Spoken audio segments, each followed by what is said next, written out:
In this video, we will discuss important questions for GATE, IES, PSUs and other exams.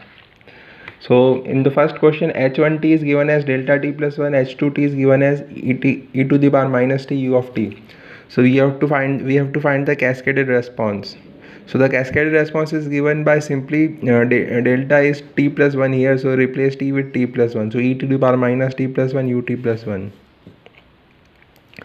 In this question, we have to find Fourier transform of e to the power minus 2t minus 1 u of t minus 1. So first you take it as e to the power minus 2t. Its Fourier transform will be 1 upon j omega plus 2. Then t minus 1 Fourier transform is e to the power minus j omega. In this question, we have to find the Nyquist rate of this sinc function.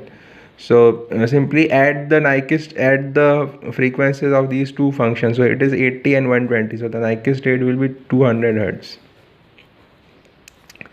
If core and cladding refractive index are given, then critical angle is given as sine inverse of n2 by n1, where n2 is refractive index of core and n1 is refractive index of cladding.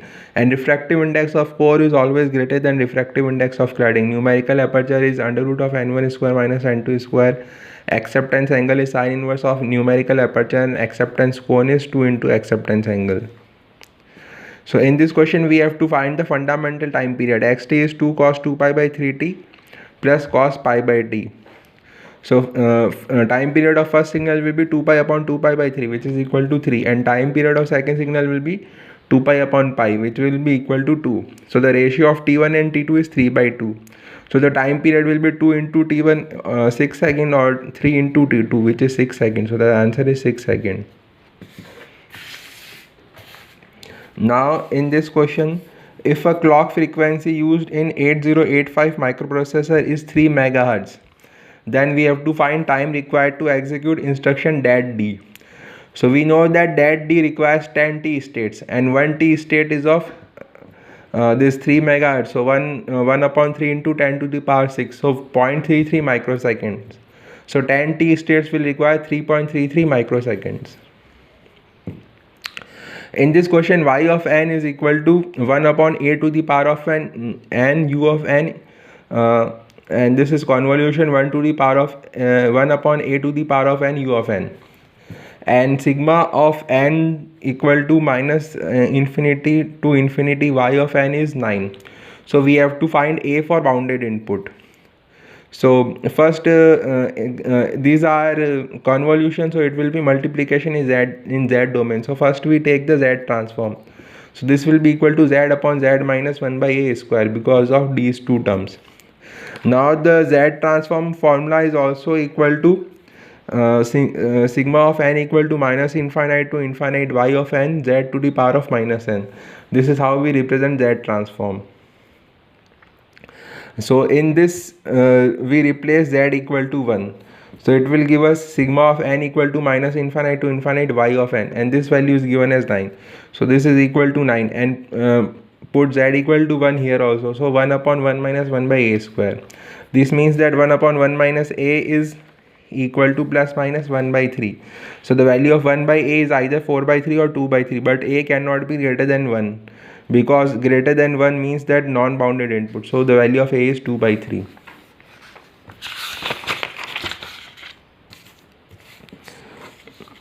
In this we have to find the Laplace transform.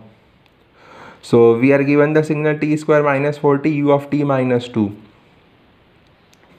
So converting it to general form, t square minus 4t, we add plus 4 and subtract minus 4.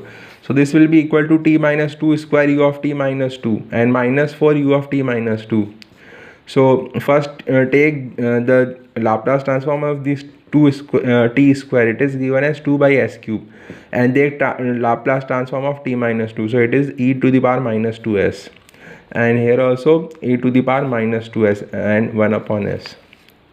So now let us discuss one concept. Neutral function is a function in which the number of min terms are equal to the number of max terms. So if we have to take an example, then this is a neutral function 0 1 2 3, because number of min terms is 4 and number of max terms is also 4. So this question is from ISRO. The gain and noise figure of single stage amplifier is 10 dB and 3 dB. So we have to find the gain and noise figure if two such amplifiers are cascaded. So the noise figure is equal to F plus F minus 1 upon G. So where F is the noise figure of this single stage. So 3 and G is gain. So 3 plus 2 by 10 is 3.2 dB. So the answer will come in dB only if the gain is in dB. And overall gain will be equal to addition of both the gain, so 20 dB. Now another concept is in the NMOS transistor, if VDS is less than VGS minus VT, then we can say that it is in linear region. And if VDS is greater than VGS minus VT, then it is in saturation region.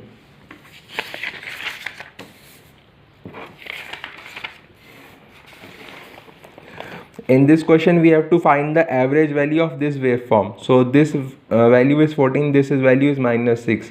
This time period is 1, this time period is 2. So average value will be equal to 14 into 1 because 14 is for 1 second, and then minus 6 into 1 because minus 6 is also for 1 second, and divide by 2 to take the average value. So the answer will be 4. So in this question, if n number of MOSFETs with identical W by L are connected in series, so we have to find the equivalent W by L. So the equivalent length for n number of MOSFETs connected in series will be equal to NL, and equivalent width will be equal to W only because no change in width. So so equivalent W by L ratio will be equal to W upon NL, which will be equal to W by L 1 by N. In this question, we are given that in a binary source, zeros occur 3 times as often as 1. So we have to find the information contained in ones. So probability of 0 is 3 by 4 and probability of 1 is 1 by 4. Because zeros are 3 times as often as 1. So the information in 1 will be log 2 1 upon probability of 1. This is the formula for information. Information is equal to log 2 1 upon probability. So log 2 1 upon probability of 1. So it will be log 2 of 4, which will be equal to 2 bits.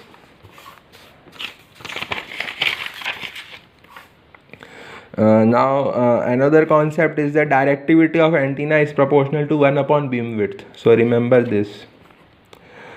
We are given a DSP system y of n equal to 2x of n plus x of n minus 1 plus 2y of n minus 1.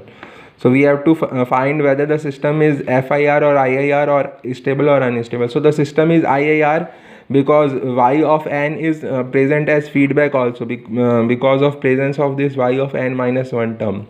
So if whenever such thing occur, then we can say that system is IIR. And now to find system is stable or unstable, we take the Z transform. So the Z transform value will be 2 plus Z inverse and 1 minus 2 Z inverse. So pole location is Z equal to 2. So the pole is lying outside the unit circle, so the system is unstable. Whenever the pole lies outside the unit circle, then we can say that the system is unstable. Next question, in a transmission line, consecutive voltage minima are found at 20.6 cm and 25.6 cm. So we have to find the operating frequency. So the distance between two successive minima is equal to lambda by 2. So lambda by 2 is equal to 5 cm. Distance between these two minima are 5 cm. So the value of lambda is 10 cm or 0.1 meter.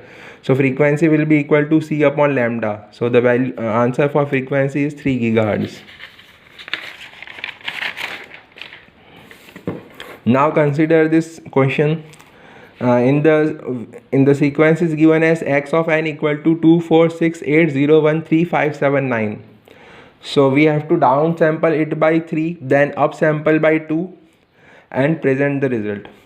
So downsample by 3 means choosing every third bit. So I choose the first this 2 bit, then ignore 4, 6 and choose 8, then ignore 0, 1 and choose 3, then ignore 5, 7 and choose 9. So ignoring 2 bits and choosing every third bit, we get x of 3 and equal to 2839. This is the downsampled. Upsampling by 2 means inserting 1 0 between every sample. So between 2 and 8 we insert 1 0, between 8 and 3 we insert 1 0, and between 3 and 9 we insert 1 0. So it is represented as x of 3n by 2. So this is the answer. So thank you. Please like, share, and subscribe the channel, and please share your feedback. This video was made to quickly discuss 15 questions in less time. So if you like this, please comment and feedback in the comment box.